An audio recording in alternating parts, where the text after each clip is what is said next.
Assalamu alaikum everyone. There are some actions which we have started in the past and they are still going on, continuing in the present. What we call these actions and how to talk about these actions. So welcome back to our channel, The Lovely Professionals, and in this video we are going to answer all these questions. So let's begin. ये जो मैंने actions बोली पहले कि वो actions जो हमने past में स्टार्ट की हो और वो प्रेजेंट में भी हो रही हो, तो इन एक्शंस को हम क्या बोलते हैं? They are called present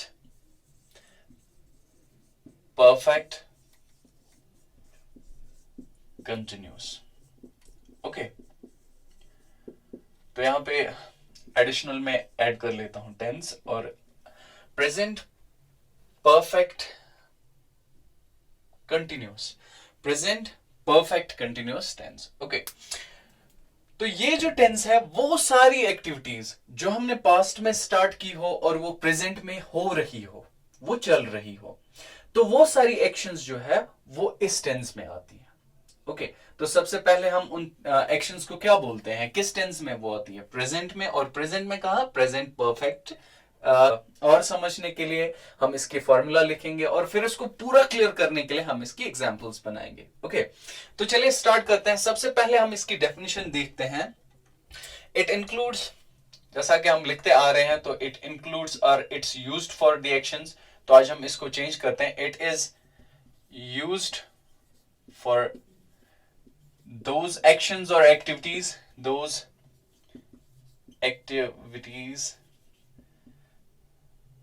which began in past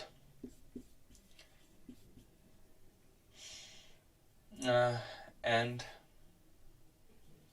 are still continuing.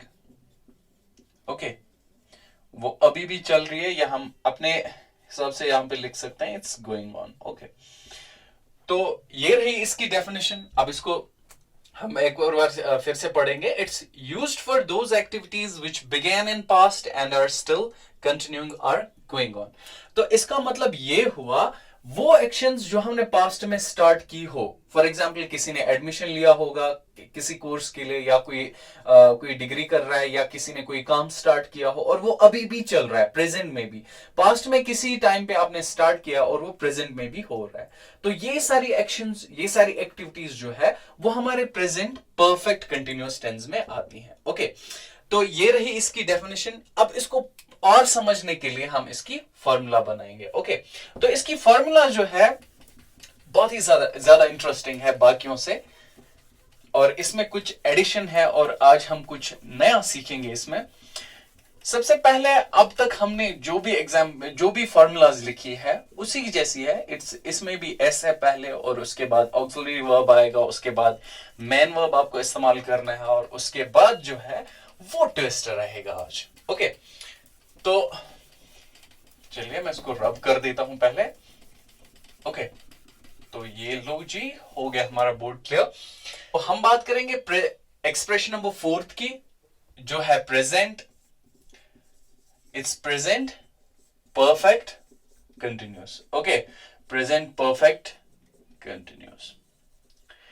तो चलिए इसकी फॉर्मूला देखते हैं. जैसा कि मैंने पहले ही कहा कि इसकी फॉर्मूला जो है इसमें थोड़ा ट्विस्ट है और इसकी फॉर्मूला बाकी फॉर्मूला से डिफरेंट है.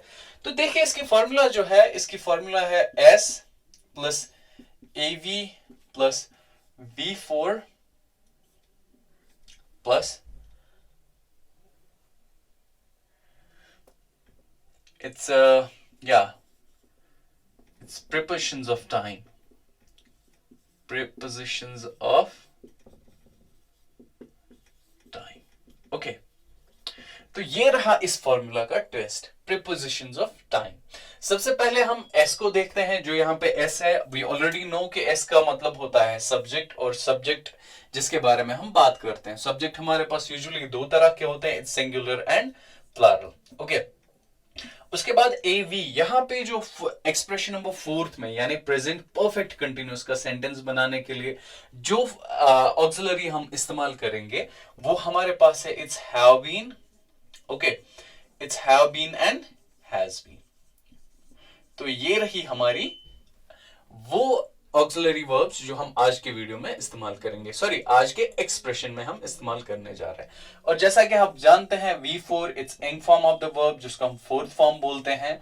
और उसके बाद prepositions of time, prepositions of time यहाँ पे जो इस्तेमाल होने जा रहे हैं मींस जो टाइम की जगह पे हम इस्तेमाल करेंगे। फॉर एग्जाम्पल, अगर मैंने कहा कि वो एक्टिविटी जो हमने स्टार्ट की है पास्ट में, तो पास्ट में कब से जो है वो प्रीपोजिशंस ऑफ टाइम जो है ये हमें क्लियर करेंगी।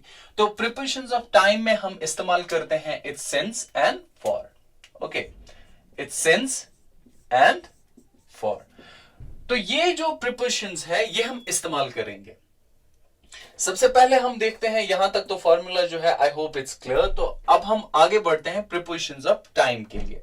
तो प्रीपोजिशंस ऑफ टाइम के लिए सबसे पहला जो हम प्रीपोजिशन इस्तेमाल करते हैं दैट सिंस। ये सिंस कहां पे इस्तेमाल होता है? सिंस आप पॉइंट ऑफ टाइम के लिए इस्तेमाल करते हैं, पॉइंट ऑफ टाइम। तो पॉइंट ऑफ टाइम का मतलब हुआ वो, पॉइंट ऑफ टाइम का मतलब है कि जब आपको एग्जैक्टली पता हो किस पॉइंट से, कहां से आप ये काम आप कर रहे हो या आपने किया है कहां से, जहां पे आपको एग्जैक्टली टाइम पता हो वहां पे आप सिंस इस्तेमाल करेंगे। और जहां पे आप गेस करते हैं या इसको हम इस्तेमाल करते हैं, it's used for duration, duration of time. ठीक है, तो ड्यूरेशन में हम यूजुअली क्या करते हैं? हम गेस करते हैं। ठीक है, हम गेस करते हैं। और सिंस में हमें क्या होता है? सिंस में हमें एग्जैक्टली पता होता है कि पॉइंट ऑफ टाइम, ये एक्शन फॉर एग्जांपल कब से स्टार्ट हुई है। ओके, तो यहां पे क्या है? फॉर एग्जांपल हम देखते हैं, फॉर में आता है for 15 minutes, for 15 minutes, for half an hour, या हम for a month, for a year, for a long time कह सकते हैं। तो सिंस में क्या है? सिंस में आप एग्जैक्टली बोलते हो, सिंस संडे या सिंस यस्टरडे, सिंस ईद, या आप बोल सकते हो सिंस 1 मई, सिंस 1 दिसंबर। तो यहां पे आप गैस नहीं करते, यहां पे आपको एग्जैक्टली पता होता है कि क्या है टाइम जो है वो पॉइंट ऑफ टाइम। जब हम पॉइंट की बात करते हैं so it's you clearly know. और फॉर के लिए आप गैस कर सकते हो। ये फॉर जो है ये हर बार जरूरी नहीं कि एग्जैक्टली आपको पता हो या आप एग्जैक्ट टाइम बता सकते हैं, यहां पे गेस भी कर सकते हैं आप। ओके, तो ये रही हमारी पूरी फॉर्मूला जो हमने पढ़ी। अब पहले तो हमने इसकी डेफिनेशन पढ़ी, प्रेजेंट परफेक्ट कंटिन्यूअस जो है ये क्या है, और उसके बाद हम इसकी फॉर्मूला क्लियर की स्टेप सेकंड में, और अब हम इसको पूरा क्लियर करने के लिए इसकी एग्जांपल्स बनाएंगे। ओके, तो यहाँ पे एक चीज मैं शायद भूल गया बोलना, दैट इज हैव बीन जो है ये प्लूरल सब्जेक्ट के साथ इस्तेमाल होगा, और हैज बीन जो है ये हम सिंगुलर सब्जेक्ट्स के लिए इस्तेमाल करते हैं। ओके, तो चलिए एक एग्जाम्पल लेते हैं हम, जिससे ये पूरा हमें क्लियर होगा।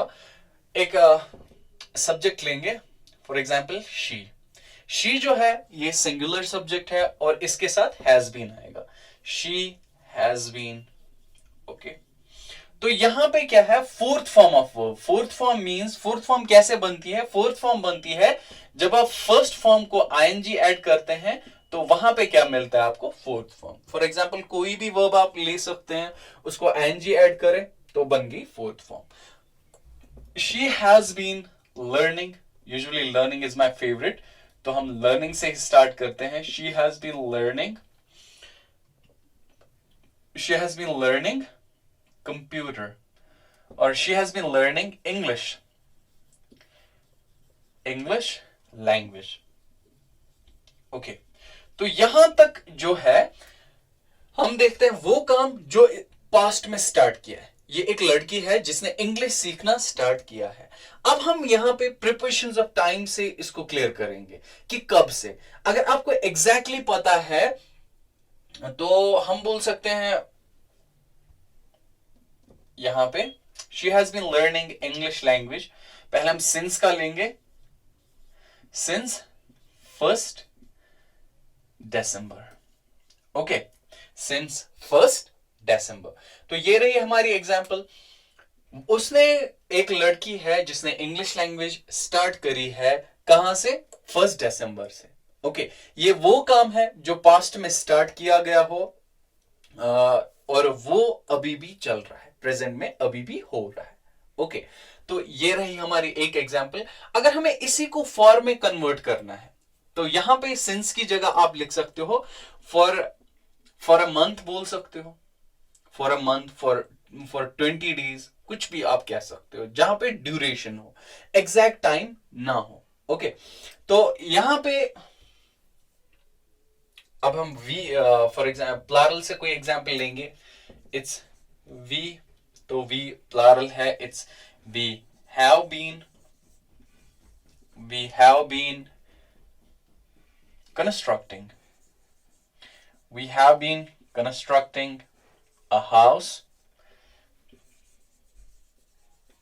we have been constructing a house for a month, for a month, for a month, एक महीने से हम एक मकान बना रहे हैं। तो यहां पे जब हम फॉर की बात करते हैं, इसको और क्लियर करने के लिए आपने शायद कभी ये सुना होगा कि फॉर लास्ट भी इस्तेमाल करते हैं। फॉर का भी यही सेंस है, अगर आप लास्ट इस्तेमाल करते हो तो उसका भी वही सेंस है, इसमें कोई डिफरेंस नहीं।